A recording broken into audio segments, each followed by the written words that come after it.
Salut à tous, moi c'est Duclair une fois de plus.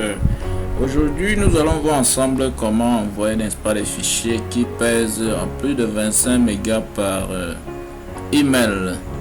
Il nous arrive parfois n'est-ce pas qu'on ait envie d'envoyer des fichiers qui pèsent à nos correspondants. Et puis avec le moteur Google, Gmail ou email Yahoo, à partir de 25 mégas ce n'est plus du tout possible d'envoyer un fichier. Et c'est pour cela donc que parmi toutes les applications qui existent, nous allons donc choisir n'est-ce pas un moyen n'est-ce pas d'envoyer les fichiers qui pèsent par email à nos correspondants, qui pèsent à plus de 25 mégas. Le principe est très simple. L'outil que nous allons utiliser aujourd'hui, c'est ce que nous allons appeler WeTransfer. On entre dans notre moteur de recherche, on tape WeTransfer, ça se fait en ligne toujours. On tape tout simplement WeTransfer et puis on tape entrée, et puis normalement ça ne devrait pas durer. Si la connexion est bonne, c'est très pratique et très rapide. On prend n'est-ce pas la première option qui s'affiche là. On prend n'est-ce pas la version gratuite, parce qu'il y a aussi WeTransfer en version pro qui se paye n'est-ce pas. La version gratuite via laquelle nous pouvons envoyer jusqu'à 2 gigabits n'est-ce pas de fichiers. On prend cette version là et puis une petite fenêtre s'affiche comme nous pouvons voir ici. On nous demande d'ajouter un fichier, on nous demande n'est-ce pas d'ajouter le email de la personne à qui on va envoyer le fichier. Là je tape un email.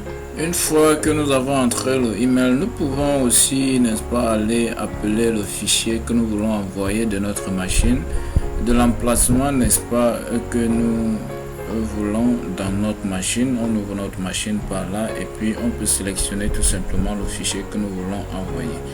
Là je sélectionne n'importe quel fichier, là ça s'affiche là, et puis on tape un message pour s'adresser à notre correspondant. Une fois n'est-ce pas le fichier positionné, nous pouvons aussi ajouter d'autres fichiers. Ça peut être un ou deux fichiers pourvu que ce soit moins de 2 gigas. Et puis lorsqu'on a tout mis, on peut tout simplement cliquer sur transférer, et puis WeTransfer n'est-ce pas va se mettre à télécharger. Une fois le téléchargement fait à 100%, WeTransfer envoie donc automatiquement le fichier n'est-ce pas à votre correspondant. Et là, je tiens à préciser ici que ça vous signale via votre boîte mail si le correspondant a téléchargé les fichiers ou pas.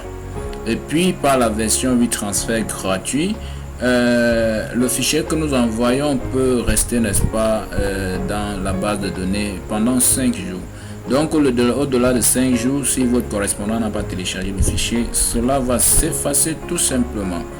Donc c'est ce qu'il y avait à vous dire par cette vidéo. Il y a aussi la version WeTransfer Pro que vous pouvez télécharger et acheter, via laquelle vous pouvez envoyer au-delà de 2 gigas, et puis ça pourra rester au-delà d'une semaine. Donc c'était tout pour aujourd'hui. Nous vous remercions d'avoir visionné. Nous tenons aussi à rappeler que cette chaîne a pour objectif n'est-ce pas de publier les tutoriels qui font dans le génie civil et l'architecture, autant pour moi. Donc pour tous vos problèmes, n'hésitez pas à nous écrire et nous pourrons tout simplement vous répondre via un autre tutoriel. Et n'oubliez pas de vous abonner à notre page et de liker et de partager aussi si vous avez aimé la vidéo. Merci et à très bientôt.